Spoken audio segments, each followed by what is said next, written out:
Hello, everybody, and thank you for joining me on another episode of Powerhouse U, where we focus on commercial real estate investing and entrepreneurship. Today, I am accompanied by Jonathan Davies. Jonathan is a financial advisor. Give the audience a little bit of information on who you are, what you do, and what you contribute to the commercial real estate industry. Thank you. One, thank you for having me. I know you had a lot of heavy hitters on your episode, so I'm honored to be here today. A little bit about me. I've been in banking for a little bit over 12 years. I work for Citizens Business Bank, which primarily focuses on commercial real estate, whether that be investor or owner occupied. We also do SBA 504 loans. How I got into the space, honestly, I like to say God just kind of opened up the door. I really had no intentions on being a small business banker as I was going to school. I was really focused on playing football. And one thing led to another. And I had a lot of success and ended up here at Citizens Business Bank, where I've been able to excel over the last 2 years. But my job as a relationship manager is to bring in business for the firm, whether that be with loans or deposits. Again, we focus primarily on commercial real estate.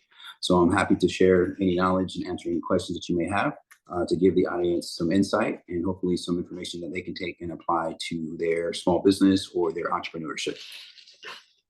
So, can you give us a little bit of background on what the day-to-day looks like for you in your position? Yeah, it's a challenge. It's a grind. So I've been tasked with growing out a book of business.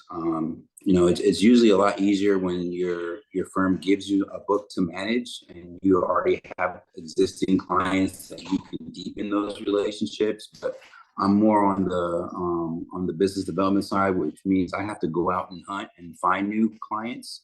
So a lot of my day-to-day activities will be cold calling, will be emailing, attending different networking events like AREP, getting in front of commercial real estate brokers, getting in front of certified public accountants, anybody that is viable or is in a good position to refer me business. I try to center myself in front of them and basically try to stay top of mind.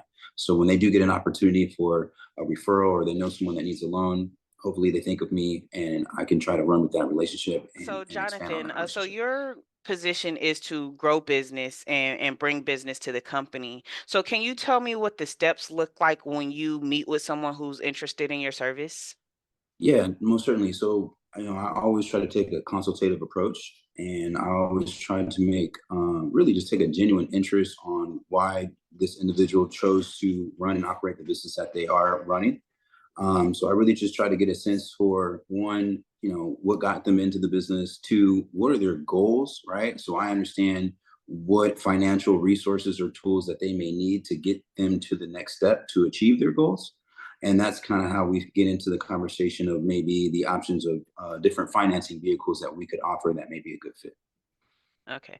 And then when you do that, do you go based off the industry that they work in and try to match them? Do you go based off of credit?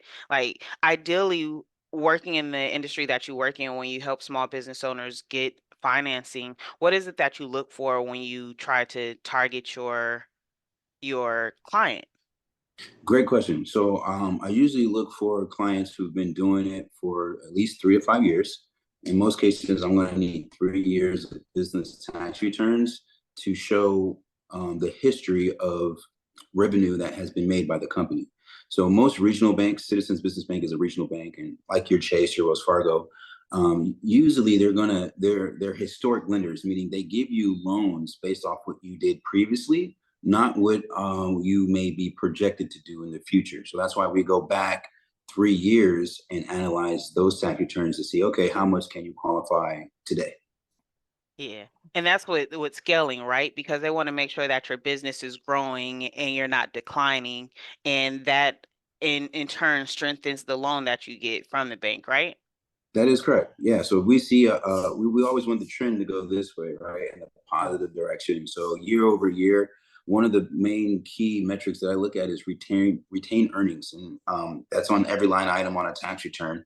And what that shows me is, okay, if a company grows $5 million, right, and you netted, let's just say 500,000, out of that 500,000, how much did you retain and keep within the company, right? So I want to look to make sure that the retained earnings is increasing year over year over year. So that shows me that you're building equity within your company and that you're trending in the right direction. And it puts you in a better position to be one, bankable, and two, in a position to qualify for a loan or to purchase a building, or it could be a line of credit. Okay. So you work with business owners and owner users, correct? Correct. Am I correct? Okay. So ideally, what's your like favorite client, I guess you could say? Who have you worked with in the past and you're like, that was smooth and that was enjoyable? Um, that's a good question. There's always hiccups, you know. My favorite client is just someone who's responsive. For me personally, like if you're coming to me for a loan and you're serious about it, I need you to reciprocate the time and attention that I'm going to put in. So when I ask you for your tax returns, when I ask you for a personal financial statement, I just want to see that you're, on top of it, you're filling out the information correctly and you're giving me the things that I need to put together your financial package to see if this is something that I can do for you. So, again, interesting question, but it's business owners are great about running their business. They're not always great about providing financials to their banker or understanding what it takes to be bankable or to get a loan. So you're always going to have hiccups. I really try to be flexible and understanding of that, but anyone that can be responsive and give me the things that I need to me is considered that's a great start in the relationship. And do you focus on a specific dollar amount? Yeah, so gross sales is usually anywhere between 5 to 20 million. Is really my sweet spot. I know that that's a big range, but I like to have an average loan size of about $1 million and up. Usually between 1 million to 12 million. Anything over 12 million, I gotta go get CEO's approval, and that just kind of makes the process a little bit longer. And then too, another question I have for you, considering your position, how would you say the economy now is affecting rates and new loans when it comes to It's a great, business? yeah, that's a great question. So with commercial real estate, the thing is that it's usually on a short term fixed rate. So it's a 5 year, 7 year, 10 year, right? It's not like home mortgages where you're locked in for 30 years and it's amortized over 30 years. Mhm. So for for small business owners who got into a loan maybe 5, 7, 10 years ago, and that loan is coming due, now it's going to be extremely difficult to basically reapprove them, because rates are not what they were 7, 10 years ago. It's almost probably double, right? I think the most recent loan that I got approved was for a doctor in Costa Mesa, and I want to say that rate is like 7.3, right? So when I go to do the cash flow analysis, it's very difficult to get loans to the finish line today than it was 2 or 3 years ago, just because, as you mentioned, the economy has changed, inflation has had a big impact, interest rates has had a big impact, and I think that's impacting us the most is just because the deals just aren't penciling like they were. So you're gonna have to have really pristine clients who have been in business for a good amount of time and that have really generated a significant amount of revenue in order to qualify for loans today. So the requirements are a lot more strict than what they used to be. Yes, because underwriting guidelines have changed. I can say like the debt yield, right, for a building per se. So what debt yield is we take the net operating income, your NOI, off of what the building is making, and then we divide that by your loan amount, and that gives the bank a kind of sense on how the risk levels and how much value that the building is to what the building is bringing in on an annual basis. So yes, underwriting has changed. Debt service coverage, in most cases, we want to, how I can explain that is we want to show that for every dollar of debt that you're looking to borrow, you're generating $1.25 to cover that debt. And that number has also increased. For some situations, we may say it's 1.4 instead of the 1.25, right? So yes, because of what had occurred last year, we had a lot of bank failures. I think that was unprecedented. We have never seen that many banks fail ever in 1 year than we did last year. So a lot of federal regulations have come to banks and say, hey, you need to clean up your books. You need to do X, Y, and Z. So a lot of banks are being more stringent. Some banks are not lending, period. They're saying, you know what, we're not going to do any commercial real estate lending. We're going to focus on the existing loans that we have. We're going to manage those loans to ensure that our clients can make their payments so that the bank gets paid, but we're not going to extend ourselves to new loans. So it is a very interesting time when it comes to commercial real estate, and when you look at all the different external factors that are impacting small business owners and people like me who are trying to get loans for entrepreneurs like yourself and others out there that are trying to grow and expand their business. Yeah, so this is a very interesting time when it comes to business ownership, commercial ownership, et cetera, et cetera.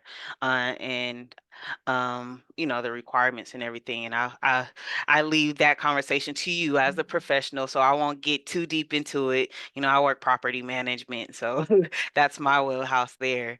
So I did want to get a little bit more into a couple of more personal questions as you're concerned, as far as what led you into the industry that you work in, how you enjoy it, and things of that nature.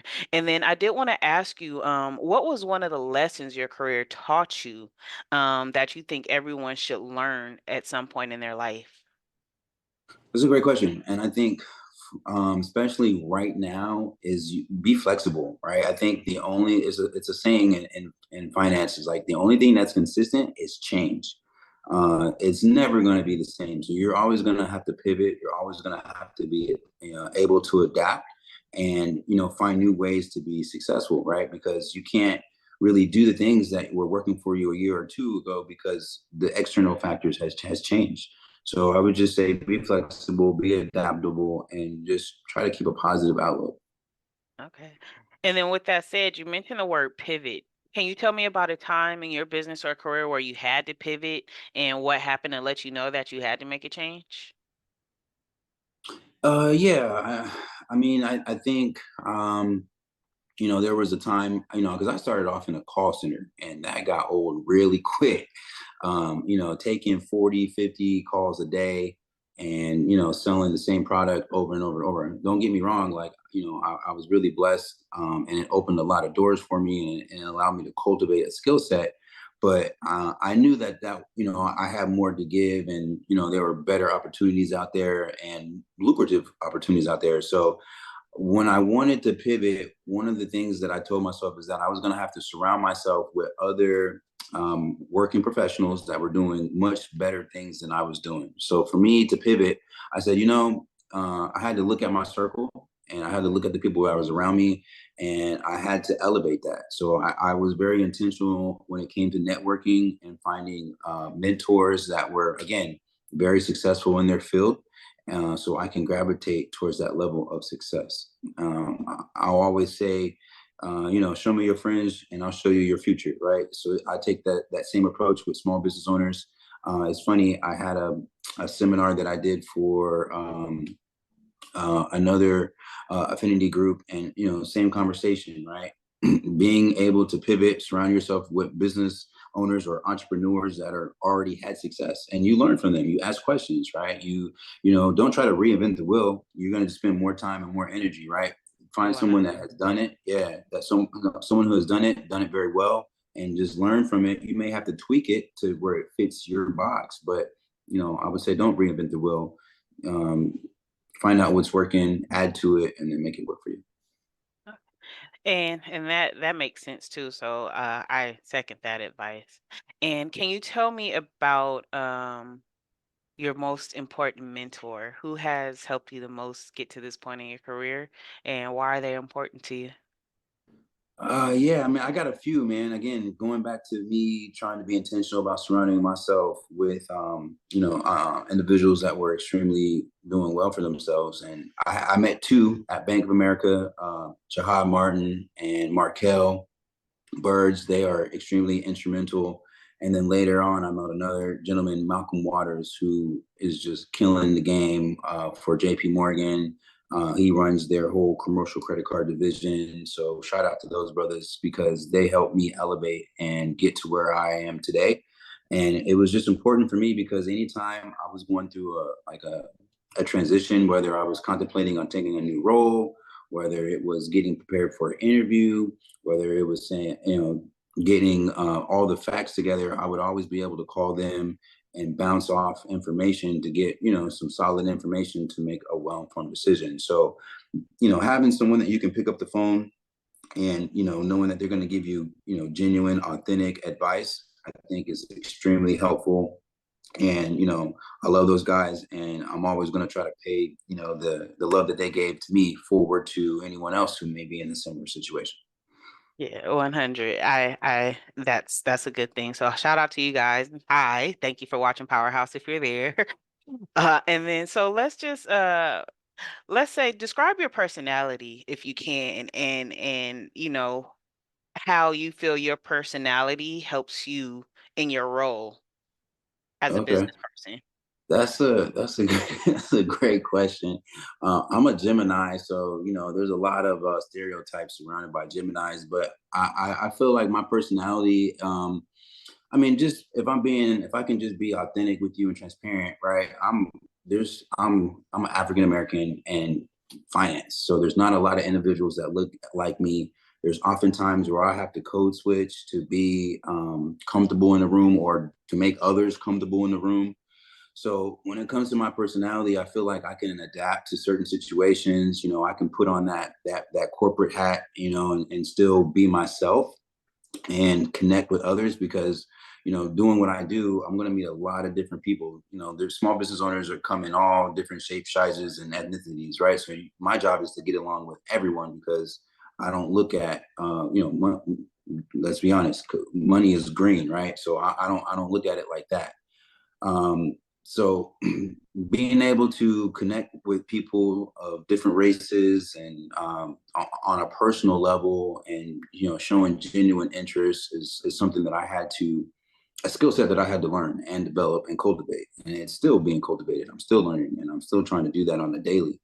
Um, so when you talk about my personality, I like to be fun. I know that if you can make people laugh, it just eases the anxiety and breaks down the wall of I don't really know this person, or any kind of judgmental mindset that they may have. So I just try to be personal. And one thing that I will always do before a meeting is I'll check on LinkedIn. I'll see what college they went to. I'll see what interests they have on LinkedIn, just so I can make a personal connection. It's like the Dale Carnegie book, right? Winning friends and influence people. So you take those things and you try to apply it, and you just try to be authentic. You tell jokes. I mean, when the time it presents itself, if I find that something could be You look funny, like you yeah. tell zero jokes. I mean, yeah, yes and no. Yes and no. It has to be appropriate. I am very, very, professional, but like if I can make somebody laugh, then I'm gonna take, the opportunity to do so because it just makes things that much easier. Make it tell a joke. Don't put you on the spot. I don't have, so my jokes are authentic. Like I'm not a stand-up comedian, but like it's gotta be like, oh, like something happens and I'm like, oh, that reminds me of such and such, or it's gotta be authentic. Like I gotta be in the moment to really I'm not the person that's just gonna stand up and start telling cracking jokes. No, that's not my person. But if I find an opportunity to make someone laugh, then I'm gonna take advantage of that opportunity. Okay. Like I had a meeting yesterday. This lady was from Boston. I knew she was from the East Coast. We probably only got nothing in common, right? But I think she was talking about how long it took for her to get from Culver City to Ontario, and I might have made a small joke, and we laughed about it, right? So something simple like that. It wasn't like again, I'm not a stand-up comedian, but we did laugh during that interaction, and I can tell you from as soon as she came in, I was like, yeah, we're not gonna have anything really in common, right? And then I heard her accent, and that's like, yeah, she's definitely from the East Coast. But my role is to make people feel comfortable, right? She's giving over some confidential information. I'm looking at her personal tax returns. I'm looking at all her business. So Yeah. I got to build trust within that, right? So again, taking something small and making it where you can both laugh at something, I think just eases that transition. Okay. And I guess it's safe to say too, because you're working with finances and you're working with people's money. It's always better to be serious because R- there's not a lot of hee hee ha ha when, especially Yeah. if you have to say, so you weren't accepted. So Right. Yeah. Or if I got to decline a loan, or I got to say, hey, I see this expense for you, or you got a Porsche and you paying a lot of money for this Porsche, but your business is not doing really great. And I got to educate them like, yeah, you may want to get, a Honda, or, you know what I'm saying? Because a lot of times, a lot of the issue is small business owners, and I get it, right? They start their business, they do well in their business, they're like, yo, the money that I'm making is mine. You can't tell me how to manage or what to do with my money, right? But when you come to me for a loan, then I have to educate you like, yeah, it's your lifestyle that's preventing you from growing your business, right? So you may want to check your lifestyle and keep the money in your business to grow your business. So having those conversations can be difficult too. yeah. So that raises a question too, because even though it's like almost like a common sense thing, why do you guys tell people not to make big purchases when they're trying to grow their business? Well, it depends on what the purchase is. If it's a big purchase for your business and it's going to help your business grow, like a piece of equipment, then I'm all for it, right? But if it's a big purchase to support a lifestyle, then I'm going to tell you to reconsider it. So again, it really depends on what the purchase is and how it's gonna. Is it self fulfilling, or is it actually going to help your business grow? I think that's what the question needs to be kept top of mind to make a well informed decision. So would it be like, okay, they bought it 6 months ago, no big deal? Or is it like, oh, they bought it a month ago, so like no, Well, I mean, whether it's a it all month ago or depends. 6 months ago, you got to make monthly payments on that purchase, right? So that's that's money that's leaving your account every month, right? So whether it's a new car, whether it's a secondary vacation home, whatever it is, right? That's that. When I go to look at your financials, that's money that's leaving, right? That's not being kept in, right? We talked about retained earnings. I want to see retaining earnings go trending in the right direction. But if you're making large expenses on the personal side to keep up this living style, it's not gonna it's gonna impact your retained earnings on the business. And then I'm gonna question like, okay, well, you had 300 in retained earnings last year, but now it's at 100. What happened? Why did you have to take out $200,000 from your business? Is that to support a lifestyle? And then that doesn't help us, obtain the loan that you're looking to get. Okay. All right, and then one more question before we go. You and I, we met through our connection with AREP, African American Real Estate Yep. Professionals. Yep. Can you tell me a little bit more about your experience with them and how they helped you grow and network and be more comfortable in your position and what you do? Oh man, yeah, that's a great question. So, um, my first AREP event was in 2020. I had just moved back to California from Dallas, and I was with JP Morgan as a relationship manager, so doing the same kind of role that I'm doing now. But I needed to find an avenue to cultivate, a center of influence. And again, a COI is anyone that can basically refer me a deal. And through networking at JP Morgan, I came across this brother named you probably know him, Ambrose, and he told me about this breakfast event, and it was at the City Club. So I'm like, okay, cool, not knowing what to expect. Man, I went to the breakfast and I seen nothing but people who looked like me, professional. Obviously, the event was classy, the food was good, the program was good. I want to say maybe the mayor had came through, so I was like, man, this is. I was really impressed. I was really impressed. And the first brother that I connected with was Michael Tidwell, who was the treasurer of AREP. I had like maybe a 15-minute conversation with him, and after that, I was like, man, this is something that I definitely want to continue to be a part of. So ever since then, I always renew my membership, and it's gotten to the point now where I'm trying to grow ARUP and the Inland Empire, because there are working Black professionals out there, and I just don't think that they know we are out there as well. And not every time there's an event for AREP do people want to travel from Ontario to LA. I do it because I know that it's worth it, and I have clients and business out here as well. But it sparked something in me to say, hey, I know these events in LA are great, but let's cultivate events also in the Empire. And we had our first member led AREP event that I led and hosted with some help in Claremont, California, and it was a hit. The turnout was really amazing. We had probably anywhere between 30 to 40 working professionals come out, meet each other, greet each other, network, and it was just an amazing thing. So AREP has been instrumental of giving me a safe space to be my authentic self and network with other individuals who are like-minded. I received a number of referrals through AREP, having the opportunity to do this with yourself. So it's been nothing but positive energy and opportunity working with AREP. I'm really grateful for this affinity group. I think hands down, probably the best affinity group that I've joined year to date. I would agree. I would definitely have to agree. I give A-Rep a shout out every time, every opportunity I can. There's a lot of different people that you meet being associated with the group, a lot of people from different backgrounds, experiences, Yep. and it's uh it's definitely worth being a part of, for the relationships, the connections, et cetera, et cetera.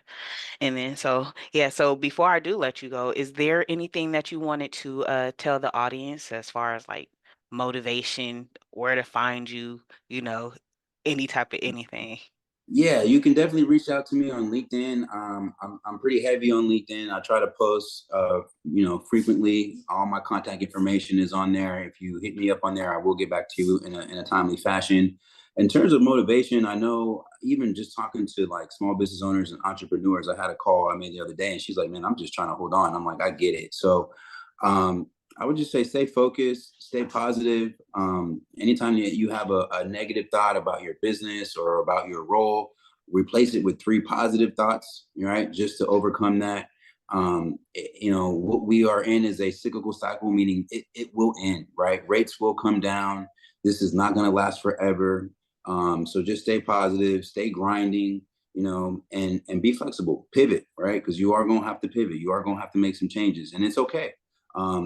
I think one of the things that I've learned in my career is you find more growth when you learn to be comfortable in uncomfortable environments, right? So if you can be comfortable in an uncomfortable environment, in an uncomfortable environment, I think you're gonna have a lot of growth at the end of the day. Bar. I appreciate you for that. And I definitely appreciate you for being a part of the episode of another episode of Powerhouse You. I thank you for taking your time today to sit down with me and have this conversation. So again, thank you for joining us on Powerhouse You. We appreciate you. And Jonathan and I will see you again soon. Bye. Thank you. You are welcome.